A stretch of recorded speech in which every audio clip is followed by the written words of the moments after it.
بینەرانی بەڕێزم کاتتان باش ئازیزان پێ خۆشحاڵم لەوەی کە جارێکی تر لە ڕێگەی بەرنامەی گەشتەکانی ئەو دیوچیا بووین بە میوانی ئێوەی هێژا گەشتەکانی ئەو دیوچیا ئەم جارە ڕووی کردوتە شاری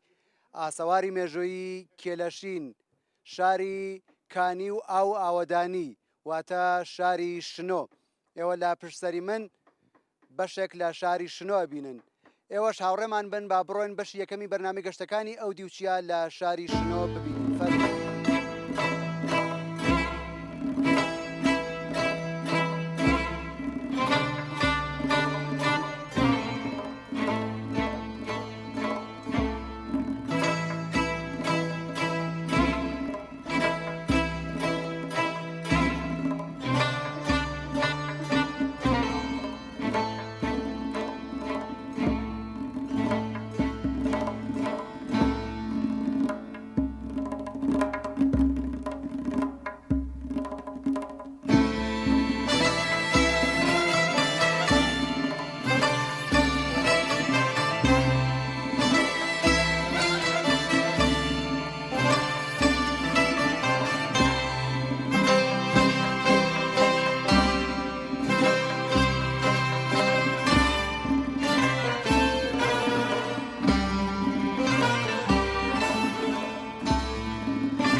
بەڕێزان بۆ ئەم بەشەی بەرنامەی گەشتەکانی ئەو دیوچیا پێمان باش بوو بگەینە خزمەتی مامۆستا شەفیعی خزری کە خۆی لە بنەماڵەیەکی بەناوبانگی ئەم ناوچەیە و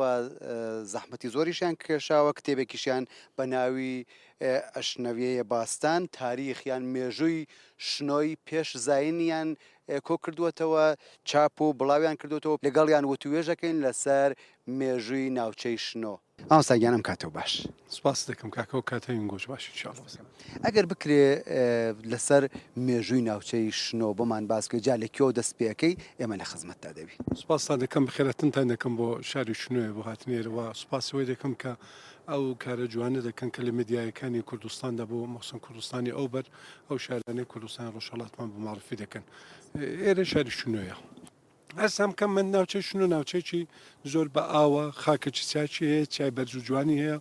زستان و هاوینی زۆر جوان لێک دوورە هاوینی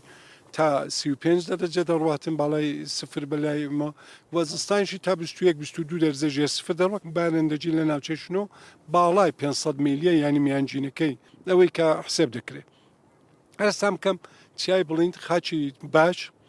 ئاوی زۆر بووتە باعثی کە شنۆ لە قدیم و لە کۆنەوە نیشتەجێ ئینسانان بووە هەم بۆ کەشاوەرزی هەم بۆ دامداری ئەو وەختێک کە پێش زاین جەماعەتێک لەو من ناوچەیە دانیشتوونەوەی مەدنخەمانەیە کە لە وسەتی شار هەڵکەوتۆ لە دم چۆمی گادەری پێ دەڵێن چۆمێکێک جا زۆر گەورەی و دایماوە کە نەو ناوچەیە هەیە چۆمی گادەر ئەو شتێکە لەوێ دیتراوێتەوە بۆ 3500 ساڵ پێش زاینیش دەڕواتن کە لەوێ قەبرشتەکانە بمایێتەوە عەسری ئاسنی وەڵواستنی دووم و مفرەق و ئەوانەی تێدایە پاشەویش کە دێتن چیا بڵیندەکانمان ئەو وانەکەی داوە کە بەشار هەر وەخت حساس خەتێرشی کردو چوونە و چیا بڵیندانە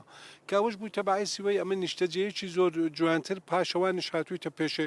ینی دێتن دەگاتە ئوراڕتووەکان کەەوەی سەبت کرا و ئوراڕتو بخۆتان دەزان لە وان بووە مرکزی حکوومەکە ئەوەی ناوچی ئوراڕتووی بۆ ئوراڕتو جوانترین سەلیقەی هەیان بۆ کەشاوەرزی و جۆگە هەڵبەستنە جوانترین سەلیقەی کە هەیان بووە کە دەشتی شنوێ ئەوەی داوە ئێستان گۆ دەبینن دەشتێکی زۆر پڕ دارستان و پڕباغ و پڕبایەخ و داهاتەکی یەکجار زۆر جوان و الحەمدولیلا ئەو شتێک کە لە شنو سەبت کراوە بە سەبچولامە 4-5 دانە بەردی نووسراومان هەیە کە ئەو بەردانە 865 ساڵ پێش زانن کە بەردی چێلەشین ناودارترینیانە ئیشبوونیە دەگەڵ کوڕی منوە هاتووە لەوێندەری داناوە بەردەکە کە بەحسی موساسیر دەکات کە ئێستا دەڵێن موساسیر ئەمە موجەی سێرە کە لە ئەو دیوی کوردستان لە منتقی سیدەکانە کە ئەو دەیە دیاریە و داهوانەکەی بەرەکاتەی کە لە بۆ ئەو ناوچەی لە هەر شەڕێکدا یا بۆ کوردانە کە خوددا پێداون ئەو دەم هاتوونە داویانە بەوان و تەنیا بەردی نووسراوی دینی ئوڕاتووەکانیشە تەنیا بەردە پاشەوە بەردی مێرگە کاروانمان هەیە لە خوارتە لەویدی بەردی تۆبزاوێک لە ئێستا لە موزەخانەیە و لێرە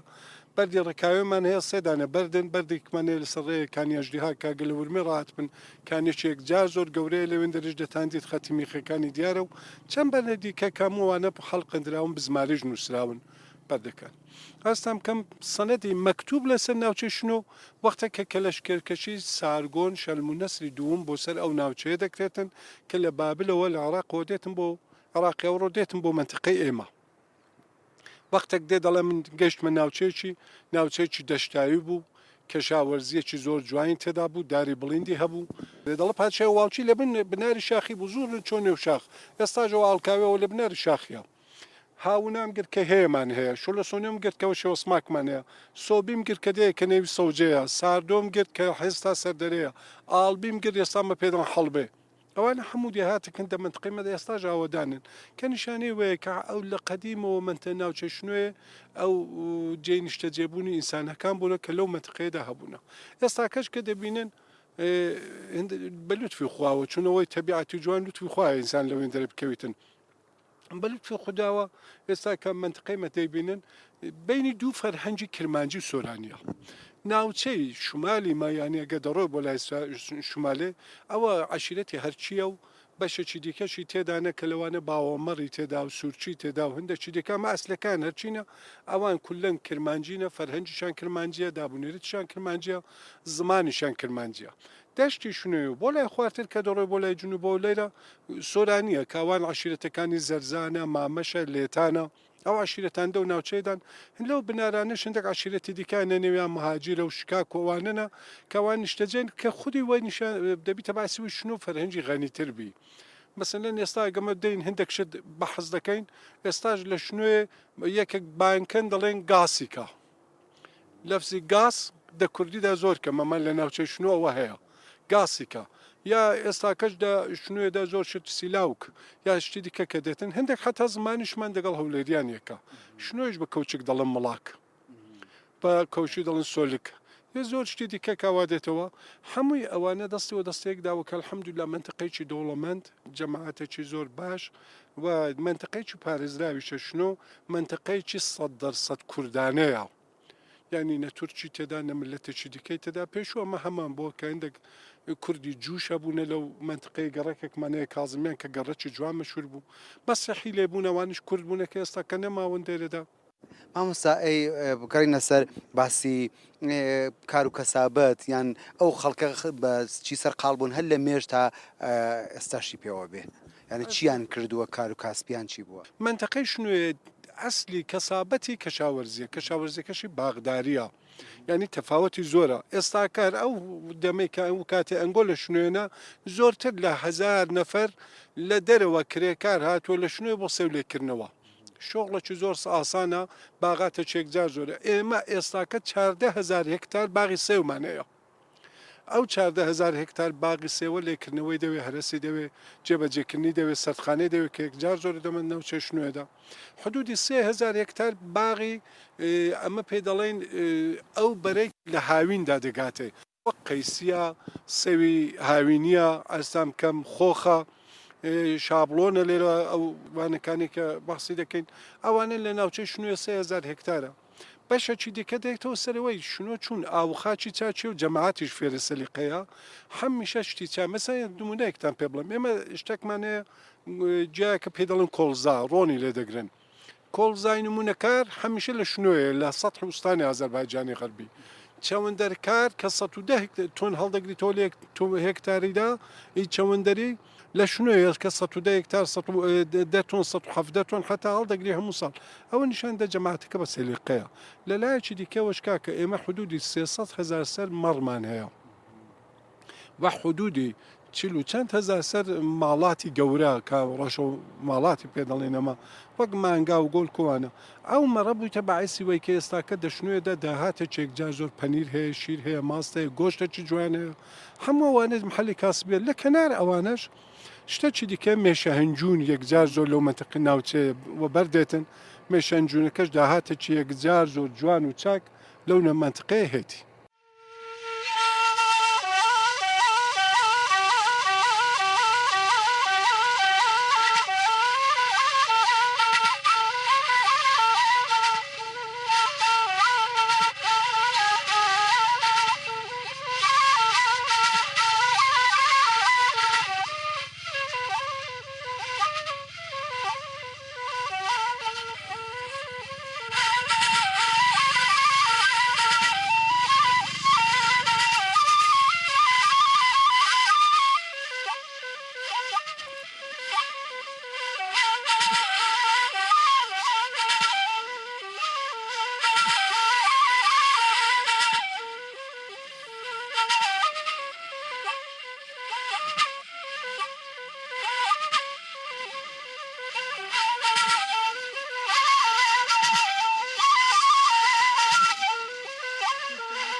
لە ناوچەی شنۆ لە ئاوایی گلازین کە زۆربەی خەڵک لێرە سەرقاڵن کارەکەن لەگەڵ ئەوەشە ئێمە پێمان باش بوو لەگەڵ خەڵک و توێژ بکەین کاک ئیدریسی حسێنزادە هونەرمەندە لەگەڵیان ئەوە توێژەکەین و ئاشنابین لەگەڵ هونەرەکەیشیە و هونەرەکەشی پێشکەشەکە پێمان خەڵکی ئاواییە یان کۆندا گڵازەیە مەلەمیە تقریبا منطقە شنوێ کوندەی گەڵازێ هەنگاڵە بخێر بین سەر چۆی من چەند ماڵ من تعداد 250 ماڵ حتا 6 ماڵە دەبێت کاک ئیدریس بۆ خۆت شمشاڵ لەکوێ فێر بووی وڵای ئەمە دەگەڵ ماڕیدە منداڵ بوو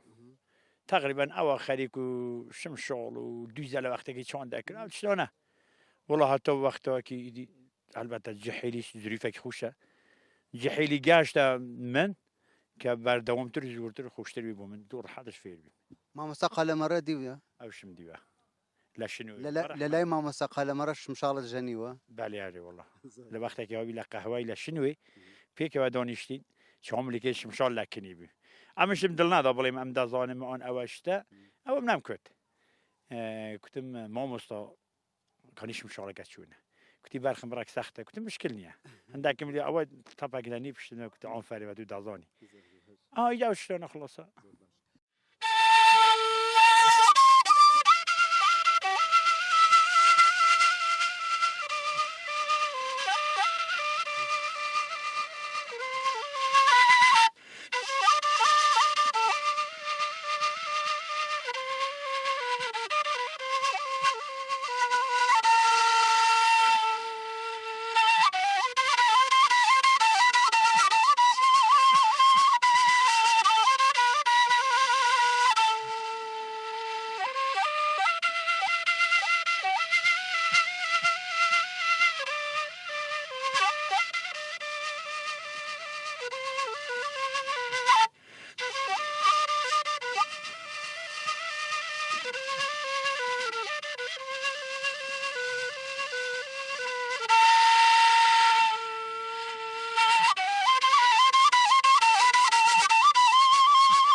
عزیزان جیاواز لەوە کە شنۆ سێوێکی زۆری هەیە باخە سێوێکی زۆری هەیە بە شاری گێڵاسیش ناسراوە شارێکە کە باخ و بۆلاخەکەی جیا لە سێو پڕپڕە لە گێڵاسیش لەگەڵ کاک حوسێنی خەلیفە سەبارەت بە میوە سەبارەت بە سێو و گیلاس و ما باقی میوەکانی تری شاری شنۆ و توێژەکەی کاک حوسێن ئەو باخانەی شاری شنۆ زۆرتر لە کوێی شنەوە هەڵکەوتوون شنۆ وەکو کە مێژوو باسی لێ دەکرێت واتە لە کتێبەکان و ئەو کەسانێک کە وەکو سەیاح سەردانی شنۆیان کردووە شارێکی بە باغاتەوە ناسراوە وەکو ئاگادارێک بم شنۆ بە خۆی نێوی گوڵێکە ئەوەی کە باز لە باغاتەکانی شنوێ بکەین بە خۆشحاڵیەوە دەتوانین بڵۆ شنۆ 11,000 هکتار باغاتی هەیە لەو 11,000 هکتارەی 9,000 هکتاری بەرهەمی سێوە کە لەو 9,000 ئەمە شتێک دەوری 6,000 هکتارمان ئێستا هاتوۆتە بەرهەم و ئەمەوە خەریکی لێکردنەوەی ئەو سێوەینە لە بۆ جێلاسی ئەمە شتێک دەوری 400 هکتارمان ئەمە لە شنۆ باغاتی جێلاسەیە بەغێرز باغاتی هوڵو و قەیسی و خۆخ و ئاڵو شتیوالە دەماوەی ئەو چەند ساڵیدا بە تایبەتی ئەو 5 ساڵە کە ئەمە فیستیواڵی جەشوارەی جێلاسمان بەڕێوە برد 4 دانە ساڵمان ئەمە جەشوارەی جێلاس بەڕێوە برد خۆشحاڵیەوە دەنگۆیکی باشیە بوو چ لە ناوەخۆ چ لە دەرەوە شنۆ ناسرا گەورەترین فاکتۆر یا بڵین ئایتەمەکانی باشی کە بەرهەمی شنۆیەتی ئەوەیە کە داهاتەکەی یا بڵین مەحسوولاتەکانی کوالیتیان زۆر لەسەرەیە واتە کە هەنارە دەکرێت بە وڵاتانی ئوروپایی یا بە وڵاتەکانی دەرەوە یەکێک گەورەترین فاکتۆرەکانەوەی کە خۆراگرە میوەکەی ئێستا شنۆ بە پێتەختی جێلاسی ئێران ناسراوە باوکمەوەی کە جێلاسێکی بە کەیفێت و جێلاسیشی بەتامی هەیە و زۆرتر هەناردەی رووسێ دەکرێت وڵاتی رووسیا دەتوان بە دڵنیاوە بڵم مادام شنۆ جێلاسی نەبێت دەنا کەمتر وایە لە شوێنی تر جێلاسی دەست بکەوێت یا بکڕێت لە بۆ سێوەکەشی ئێستا کە لە وەرزی پاییزداینا کاتی ڕنینی سێوە سێوی شنۆیە یەکێک لە باشترین سێوەکانی واتە بڵین شماڵی غەربی ئێرانەیە یعنی دەتوانین بڵین ڕەنگە لە ئاسی دەماوەند و لە ئاستی مەراغەوانە قسەی لەسرە ئێستا و کەسانی کە تاجری میوەینە بە تایبەتی لە بۆ کڕینی سێوی شنۆیە لە بورجی هەژرایە لە ئێستاوە ڕەوانە دێن لە سەرخانەکان خەریکی کڕینی سێو دەبن تا بورجی 2 تا بورجی 3 ساڵی ئایندا مە سێومان لە سەرخانەکان هەیە وە شتێکی تری دەتوان بە دڵنیاوە بڵم بە خۆشحاڵی بڵم ماوەی چەند ساڵێکە سێوی شنۆ بۆ تەنزیم بازاری شەوی میوە واتە نەورۆز دەتوانم بڵم زیاتر لە چەندین پارێزگای زلهێزی ئێرانێ بۆ دابینکردنی سێوەکانە سەردانی شنوێ دەکەن و لێرە سێوە دەکردن بۆی کە لە شەوی جەژنی نەورۆزدا بدرێت بە هاوڵاتیان کاک حوسێن بۆ خۆی سەردخانەی هەیە شنۆ شنۆ 33 دانە سارخانەی ئێستا خەریکی کارکردنە وابزانم 15 دانە سارخانەشی خەریکە چا دەکرێت یعنی 48 سارخانەمە ئێستا لەو شارە خەریکە بەرهەم دێنێت بەڵێ ئێستامە ئەو ساڵ شتێک دەوری 120 تا 130 هزار تۆنمان ئەمە لە سارخانەکان سێو ئەمبار کردووە و لە ساڵەکانی دیکەژا دڵنیام کە سارخانەی زیاترمان دەبێت چونکە شنۆ یەکێک لە گەورەترین پتانسیلەکانی کە هەیتی ئەوەیە کە ئابوهەوایەکی خاصی خۆی هەیە ینی ئاوێکی خاصی هەیە تەبیعەتێکی خاصی هەیە شارێکە بە 98% ئۆکسیژنی خالیسەوە مەوە دێردا ژیانی تێدا بەسەر دەبین وە بەدڵەوە بە خۆشحاڵیەوە سپاسی خۆی گەورەش دەکەین کە ئەو زێرە سەوزەی داوەتە بەو شارێ ئەمە نیوی دەنن زێری سەوز کاک حوسێن باسی فستیڤاڵی گێلاسان کرد لە فستیڤاڵی گێلاس توانی وتانە بازاڕێکی باش یان مشتریەکی باش یان کارێک بکەن کە گێلاسی شنۆیە باشتر بناسرێ بە شوێنەکانی تر دیارە سەرەتای جەشوارەی جێلاس ساڵەکانی ئەوەڵ و دووام تەبیعەتە هندێک کێشە هەبوو بۆی کە تۆ بزانین لە چ ڕێیەکەوە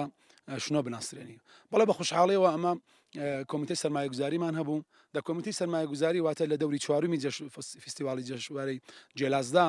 توانیمان کەسانی زۆر باشی سەرمایه‌گوزار ئەو کەسانی کە زلهێزن لە کاروباری میوەدا واتە لە پارێزگای یەزد و لە ئیسفهان لە تاران لە کوردستان لەوانە داوت بکەین لێرە بانکێشیان بکەین دانیشتن لەگەڵ بەرپرسەکان هەبووە بەڵێنی سەرمایه‌گوزاریان داوە کە لێرە کار بکرێت فاکتۆرەکانی کە ئەرزم کردن ئەوەی کە شنۆ ئەو پتانسیلی هەیە هەر کەسێکی کە بیهێوێ هەر تاجرێکی بیهێوێ لە بەشی میوە چ میوەی هاوینی بێت چ میوەی سێو بێت چ جێلاز بێت بیهێوێ لە شنوێ سەرمایە گوزاری بکە دڵنیام بە باشترین مەزەندە دەتوانێت لەو شارە بستە دەرێ چونکە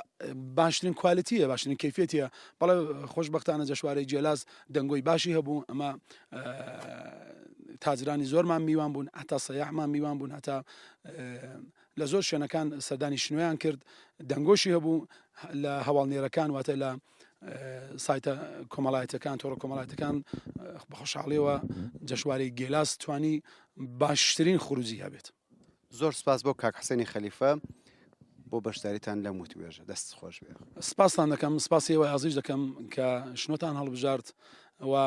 لێرەوەش بۆ هەموو کەسانێک کە ئێستا بینەری گەلی کوردستان دەبن دنیاتان دەکەینەوە کەسانی کە تاجرن لە بەشی سێ و باسەدانی شارەکەمان بکەن ئێرە باشێکە کە خوا بە ئێمەی داوە هیوادارم ڕۆژ بە ڕۆژ ئێمە باشتر کار بکەین و بە ئامانجێکی باشتر بگەین و شنۆ سینگی ئاوەڵایە و دەست ئاوەڵایە بۆ هەموو کەسێکی کە سەردانی شنۆ دەکەن سپاس بۆ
ئازیزان لە بەرنامە گەشتەکانی ئەو دیوچیا لە شاری شنۆ پێمان باش بوو کە سەردانی هونەرمەندێکی خۆشنووس بکەین. هونەرمەند کاک سامران خزری کە خەتێکی زۆر جوان و خۆشی هەیە و زۆربەی ئەو شتانش کە ئەیان نووسێ کوردین لەگەڵیانە وتوێژەکەین ئەوەش هاوڕێمان بن. مامۆستاگیان ئەم کاتەوە باش. بەخێرهاتن سەرچاوی من خۆشحاڵم خۆمە بەختەوەر دەزانم دەخەمەت ئێوەی بەڕێزدامە لە مێدیای گەلی کوردستان زۆر بەخێنە سەر و سەرچاو من سامران خزری لە شاری شنوێ لەدایک بوومە و لێرە شەر دادەنیشم ئەوڕۆ دەخدمەت ئێوەی بەڕێزدامە من لە شاری شنۆ لەگەڵ دۆستانی بەڕێزم لە لێژنەی خۆشنووسی شاری شنۆ دەخزمەت ئێوەی بەڕێزدامە پلەکانی سەرەتاییم لە دەورەهای متەفاوت لە خزمەت بەڕێزان ئوستادانی بەڕێزم کاک سعیدی قادری کاک ئازادی مەحمودی تێپەر کردووە. کاک سامران ئێوە دەرەجە خۆشنووسەکەتان چەندێک چییە؟ دوای تێبەرکردنی دەورەهای متەفاوت لە لایەن ئەنجومەنی خۆشنووسانی مرکز دەورەی مقدماتی متوسط خۆش عالی ممتازم تێپەر کرد و هونەرجووی دەورەی فوقی ممتازم پلەیەکی دیکە تێپەر بکەم دەبێت دەورەی ئوستادی دکتۆرای هونەر. زۆر باشە. ئەمجار لە ئەنجومەنی خۆشنووسانی شنۆ چەند کەس بەشدارن و چەند کەس ئەندامن؟ ئەنجومەنی خۆشنووسانی شنۆیە بە هیمەتی دۆستان و دڵسۆزی بەڕێزان دکتۆر حەسەن زادە و ئاغای تەسبیحی لە ساڵی 97 هەتاوی تەشکیل بوو دەخدمەت دۆستاندا من بەعنوانی مڕەبی مدەرس لەگەڵ بەڕێز کا خالیدی ئەلیاسی هونەرجوەکان لێرە دەرس دەدەین و 30 نەفر لێرە بەشدارن لە دەورەهای متەفاوت لە تەمەنی 9 ساڵ هەتاکو تەمەنی 50 ساڵ دەخدمەتیان داینە لێرن. تا چەند مەقتەعێکیا تا چه دەرەجەیەک ئێوە خۆتان لێرە ئازمون و ئیمتحانەوە لە ساڵی 97 هەتاکو ئەوڕۆ کە دەخدمەت دۆستاندامە ئەمە 6 دەورەمان ئازمون لێرە بەرگوزار کردو هەمزەمان لەگەڵ تاران و شوێنەکانی تر کە 365 دانیشتووە بە لە ئێران و 19 دانش لە دەرەوە بە سوورەتی ئانلاین ئەمە ئیمتحانەکان بەرگوزار دەکەین لە دەورەهای متەفاوت هونەرجووهایەکی متەفاوت دێنێ ئێرە بەشدار دەبن پلە بە پلە گەواهیەکانیان وەردەگرن و دەستنە پلەی سەرەتایی خۆیان و هەروەها ئەمەش دەخدمەتیاندانە کلاسەکان لێرە ڕۆژهای پێنجشەمبە لێرە ئەمە کلاسمان هەیە دەخدمەت هونەرجوەکان داینە. کاک سامران بۆ خۆت تا ئێستا کە پێشانگەوە نمایشگاتە داناوە خۆشنووسی ئەمن خۆم ببختەوە دەزانم دیسان ئەوەی ئاماژە بکەم لە شاری بۆکان لە لایەن دۆستانی بۆکانی بەڕێزان لازم نییە کە نێوان بێنم تووشی زۆرن 20 نەفرێکن لە ساڵی 92 تاکو 94 سێ ساڵان لە خزمەتیاندا بووین دکتۆر سعیدی قادری لەبێ دەورەهای ئامۆژی دانابوو ئەمە لەوێ لە نمایشگای گروی فۆقی ممتاز بەشداریمان کرد و هەروەها لە شاری شنوێژ لە سێ چوار دانە پێشانگا کە هەبوو لەگەڵ دۆستانی هاوکارم لێرە پێشانگامان هەبوو و خەتەکانمان داناوە بۆەوەی کە بینەران و دۆستان بێن لێرە لە نزیک خەتەکان ببینن. کاک سامران چه شێوە خەتێکە نووسی نەستعلیقاش کەسە نەستعلیقا چییە؟ خەتەکانی کە لە ئێران زۆرتر دەنووسرێن خەتی نەستعلیقە حروسی خەتا ئەمە زۆرتر شێوازەکانمان بە سوورەتی نەستعلیقەوە هەروەها خەتی ئێرانی شکستە کە ئوستادانی بەڕێز دوو شێوازی مەعاسر و قەدیم دەنووسن زۆرتر ئەمە خەتی نەستعلیق و شکستە دەنووسن. بەرهەمێکیش لەبەر دەستە چییە لەسەرەوەش وەکو ئاخر وتە باسی پێ بکەن؟ کتێبی چوارێنەکانی مامۆستا هەژارم من نووسیوەتەوە 70 دانە چوارینەیە بە هیمەتی ئوستاد ئازادی مەحمودی ئینشاءڵڵا بەتەمایە لە باتی تەییدی ئەرزشی هونەری بۆمان تێت بکە مقدمەیەکی لەسەر بنووسێ زۆر زۆر جێی ئیفتخارەکە ئەمە خزمەت بە هونەری کوردی بکەین کتێبی مامۆستا هەژاریش پێشکەش دەکەم بە ئێوەی بەڕێز ئینشاءڵڵا ئەگەر چاپمان کرد.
مێژوو هاتوو باڵای خۆی گرت بە باڵای زامەکانی تۆ مێژوو هاتوو باڵای خۆی گرت بە باڵای زامەکانی تۆ زامەکانت یەک دوو قولان زرێشتر بوون کە زەریایی شویستی قوڵایی زامی خۆی و تۆ بپێوێ هاواری کرد و خەریک بوو ئەو لەناو تۆدا بخنچێ هاواری کرد و خەریک بوو ئەو لەناو تۆدا بخنچێ. خۆشەویستان لە بەرنامەی گەشتەکانی ئەو دی و چیا لە شاری شنۆ پێمان باش بوو بگەینە خزمەتی هونەرمەند مامۆستا ئەحمەدی لاوە و لەگەڵ یان ناوتوێژ بکەین لەسەر ژیانیان و لەسەر کار و بار و بەرهەمەکانیشیان. ئێوەش هاوڕێبان من با پێکەوە بڕۆین گوێبیستی قسەکانیان بین. هۆنەر لە ناخی مامۆستا ئەحمەدی لاوە کەی گەشەی کرد و چۆن هەستت پێ کرد؟ لەگەڵ ڕێز و سڵاو و حورمەت و بەخێراتنی ئێوەی عەزیز و خۆشەویست تەبیاتەن بۆ زۆر کەس لە دەورانی منداڵیەوە دەست پێ دەکات ئەمیشەر بۆ شکڵە بۆ لە مناڵیەوە هەستم بەوە کرد کە دەنگم خۆشە و دەتوانم گۆرانی بڵم و لە قوتابخانە و سرودەکانی بەیانیان کە دەکوتراوانە و بەو شکڵ دەستم پێ کرد و هەتا ئەوای لە ئینقلاب کە بەرحاڵ گەیشتم بە تەمەنێکی 15 ساڵانە تقریبەن لە کۆر و کۆبوونەوەکان و شەو شوێنیشتەکان لەگەڵ برادران و دۆستان گۆرانیم دەکتووانە دوایی هەندێک تۆمارگا هەبوون لە شنوۆیە پێشنهادی ویان پێکردم کە ئالبۆمێک تۆمار بکەم بە خەرجیوانەوە یارمەتیوانەوە بە هاوکارتی مۆسخای مەهاباد لە شاری مەهاباد ساڵی 65 تاوی ئەوەڵین ئالبۆمی خۆمم توانیم تۆمار بکەم کە کۆمەڵە گۆرانی خۆم و لە خۆ دەگرت و هندێک شتی فۆلکلۆر و بەرحاڵ ئەو تۆمارکردانە هەتاکو ساڵەکانی 90 دوانە هەر ئیدامەی هەبووە بەڵام لە ساڵی هەفتایەوە بە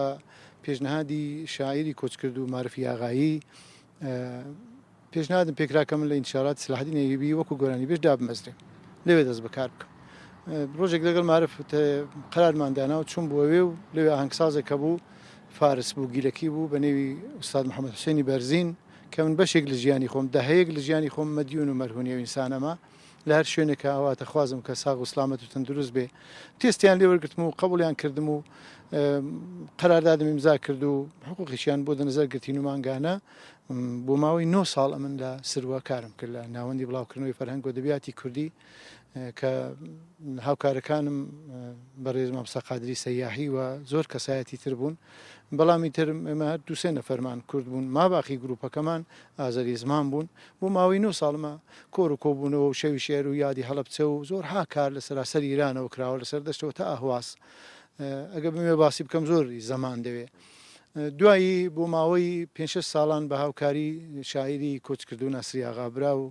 هەروەها ئەنگسازی عزیز و خۆشەویست لە مەهابادەوە کاخالی ئاغابرا پێشنیادم پێکراکە لە تەلەڤیزیۆنی مەهابادیشەوە دەست بەکار بکەم تەلەڤیزیۆنی مەهابادەوە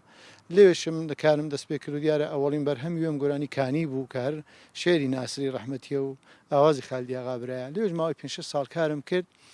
دوایی کە سروە لە هەفتاونەوەوانەوە هەڵوەشا و هەرێکە بۆ شوێنێک ڕۆیی و بەرحاڵ ئەو توانایە نەما کە دەست بەکار بکات چاپمەنیەکەی ئاوازدانەکەمان چوو بۆ تاران و زاهرن لە شارداری تاران دامەزرا ساڵی 1970 بە شوێنی داناردم و چوم لەگەڵ ئۆرکستەری سەمفۆنیکی سەر بە شارداری تاران یەک دوو گۆرانیمان لە تالاری وحدەتی تارانی زا کردەوە لەگەڵ هەنگسازەکەی خۆمان هەرەو ساڵیش بوو کە داوەتێکمان بووە لە دەرەوەی وڵاتەوە لە وڵاتی سوێد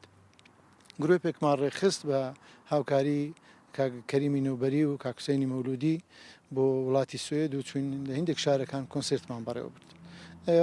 گەڕاینەوە و بەرەبەرە من لە ساڵ بە ساڵ بەرهەمەکانمە تۆمار کردووە تاکو و ساڵی 89 کە لەلایەن برای بەڕێزم کاکفەر عیرفانی ڕەسوولی وەکوی سپۆنسەری بەرنامە پێشنهادم پێکراکە لە تاران لەگەڵ گروپی کامکارەکان بەرهەمێک تۆمار بکەین من زۆرم پێ باش بوو زۆرم پێ خۆش بوو هەرچەندە کاری حرفەییم تەجروبە نەکرد بوو خۆ کارکاری سەنعەتیە و زۆر جیاوازە لەگەڵ ئەو کارێکی ئێمە لە ناوچەی خۆماندا دەکەین بەرحاڵ لەگەڵ کاک دڵشاد ئەمینی کە یەکێک لە هونەرمەندە گەورەکان و بە تەجروبەکان و بازمونەکانی شارەکەمانە خۆی مامۆستای ئەدەبیاتە و ئێستا مەشغوڵی دەرسکوتنە نەوازەندەی سنتوریشە کۆمەڵێک ئاواز ئامادە کران بە شێعرەکانی معرفی ئاغایی و شێری شاعری کۆچکرد و شێرکۆبێکەس و مامۆستای من و مستەفا بەجی کوردی و ئەمسالی ئەو ئازیزانە چوین بۆ تاران و ئەو بەرهەمەمان زەبت کرد و کە هەزینەیەکی ماڵی زۆری هەڵگرت و کاگیرفان تەقەبوڵێ و زەحمەتێ کرد کە من هەمیشە لێی مەدیونم و لێی مەمنونم و خۆم بە قرزداری ئەو دەزانم ئەرزت بکەم کارەکەمان تۆمار کرد و ساڵی 92کەوانە بڵاو بۆ بنێوی مێژوو و ئالبۆمە بڵاو بوو کە 11 تراکی دەخۆی وەگرەوەچی یارزم کردی شێرێک بوون لە هەوناوەکانی لەو شاعرە ناودارانە بوون کارزم کردی دوای تەسمیم مانگەر کە یەکێک لە تراکەکانی ئەو کارە بە نێوی کەلێمونی تەسویر بکرێ هەر کاگرفانی ڕسۆڵی هەزینەکەی تەقەبول کرد و کاگنزاتی مەولودی کە کەسایەتێکی گەورەی سینەمایە لە وڵاتی خۆماندا بە تایبەتی لە شاری شنو زۆر افتخاراتی کەسب کردو بۆ شارە ئەو بەرحاڵ عەزمی جەزم کرد و هەستاین چوین بۆ شمالی ئێران و لەگەڵ کۆمەڵێک برادەر و وەکو کاکسیامەندی امیدوار و زۆر برادەری دیکە کلیپێکمان ئامادە کرد و تۆمارمان کرد و بڵاومان کردەوە کە ئینشاڵڵا دیارە تەقدیم بە ئێوەش دەکرێت ئەوەش دەیبینی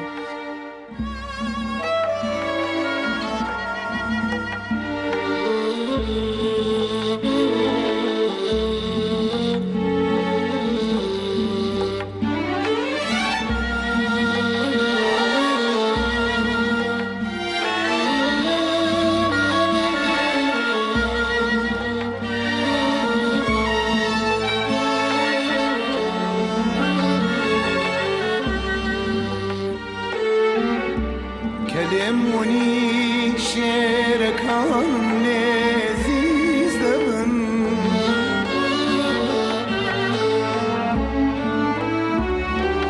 دستة يومان دوكانم ببالا بجدامنا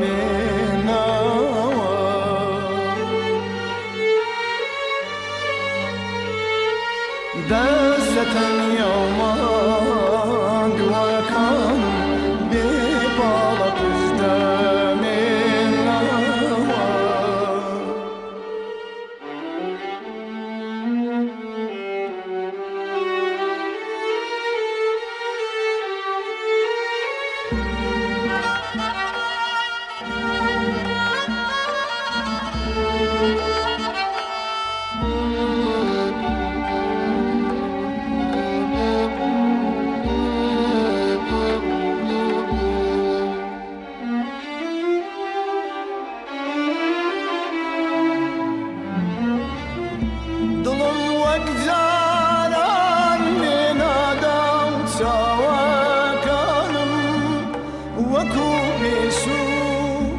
هەموو شتێک جوان و شایانی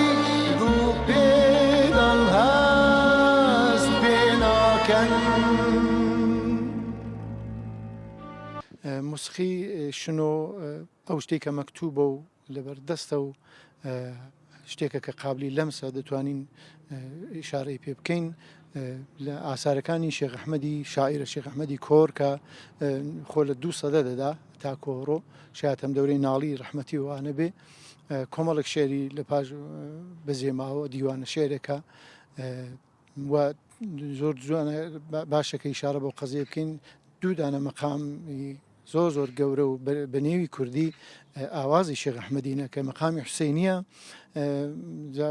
بۆ زۆر خەڵکی ماشنەیە کە مەمسا حەسەن زیرەک بە چەندە نەخۆشم دەردم گرانە ماچی لێوی تۆ بۆ من دەرمانە و دیارە ڕەنگەیەوەش بیستان و بۆ خەڵک ئاشنایە و دەگەڵ بەیتی بەهارە مەکەن منی عاشقانی شقکاری دژوارە هەرچی عشقی لە دڵ بێ سەبر و بێ قەرارە دایمە لەبەر هیزراونی ڕەنگ زەرد و لێو ببارە لە برادەر و ڕەفیقان مزجێنی بێ بەهارە ئەوانە ئاوازی شێخ ئەحمەدی کۆرن ساڵانشی زۆر ژیا و لە هەردوو چاودا